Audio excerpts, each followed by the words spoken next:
我2013年選擇去辭職加入無家醫生，咁到而家都已經5年㗎啦。我經歷過戰爭，經歷過疫症，經歷過無家可歸嘅難民。我叫趙卓邦，今年42歲，我嘅身份係護士。無國界醫生係一個獨立嘅國際醫療人道救援組織，致力為受武裝衝突、疫病和天災影響，以及遭排拒於醫療體系以外嘅人群提供緊急醫療援助。也門係一個完完全全唔同嘅世界，當地發生緊內戰，咁當地主要係政府軍同埋其他武裝嘅派系喺度打仗啦。最忙碌就係如果當有空襲嚟嘅時候，我試過處理一次相信比較大規模嘅空襲啦，約莫距離我哋15至20公里遠啦，再加上一個交通意外。當日我哋處理咗41個病人，有個當地人佢俾咗袋嘢我，其實係一個小朋友嘅屍體嚟㗎啦。咁我望到其實個腦已經刮咗一半，其實佢同一時間揸住2袋，第2袋放喺地下。咁我就問佢乜嘢嚟啦，其實佢話都係一樣，佢哋並未有足夠知識去判斷究竟呢個係死咗未定係乜嘢。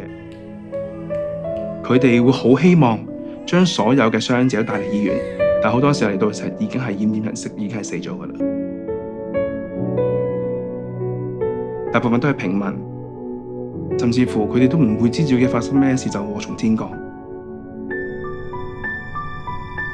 我有本日記簿嘅，但我又唔想忘記咗出現過嘅病人咯，於是乎就將佢記低喺本簿裏。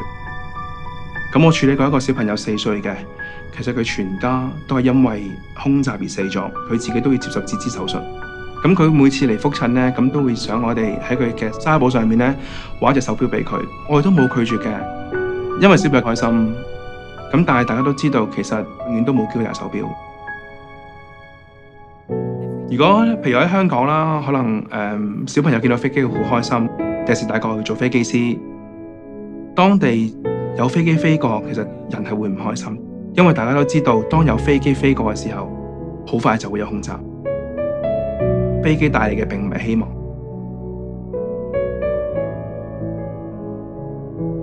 我哋每一間醫院或者每一間醫療治療中心，其實我哋嘅屋頂上邊咧，都會有一個無家醫生嘅畫啦，或者一啲旗幟去展示俾人知道呢一間係醫院，你係唔可以襲擊嘅。我哋每一個醫院啦，都會有啲圖案，將一個槍支嘅打交叉，我哋唔會分究竟佢係邊一個黨派，只要佢放低佢嘅武器，佢就係病人。我哋除咗去應付面前嘅傷患之外，其實我哋要培訓當地嘅醫護人員去提升佢質素。然之後，當我哋走咗之後，佢可以將呢個技術去繼續用服務翻當地嘅居民。就好似上年嘅8月尾9月發生一宗羅興亞難民事件啦。緬甸同埋孟加拉邊境發生咗一個好大嘅衝突，咁迫使到好多羅興亞嘅人民係離開佢哋居住嘅地方而逃難去到孟加拉。我係第一個香港嘅醫護人員落到去孟加拉去服務呢一個羅興亞難民。當我去到嘅時候，其實工作診所都仲未起好，咁變咗就我哋邊做裝修邊做準備，就邊照顧病人。喺難民營裏邊好擁擠啦，好污糟啦，並唔能夠獲得足夠嘅乾淨食水去飲用，會有好多嘅腸胃問題啦，例如皮膚病都有，特別是係小朋友。南岸嘅一個難民登陸點，我都發現到大部分上岸嘅難民其實都係婦女。咁我就問，點解得你同埋你仔仔嚟嘅？你丈夫呢？我得出嚟嘅答案其實大部分都一樣，都係死咗。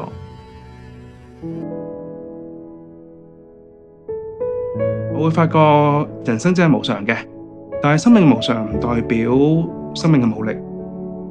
其實我哋仍然都可以喺咁劣勢情況之下去扭轉佢。只要每一個人都有一個幫助別人嘅心，咁我相信世界都會變得更加好。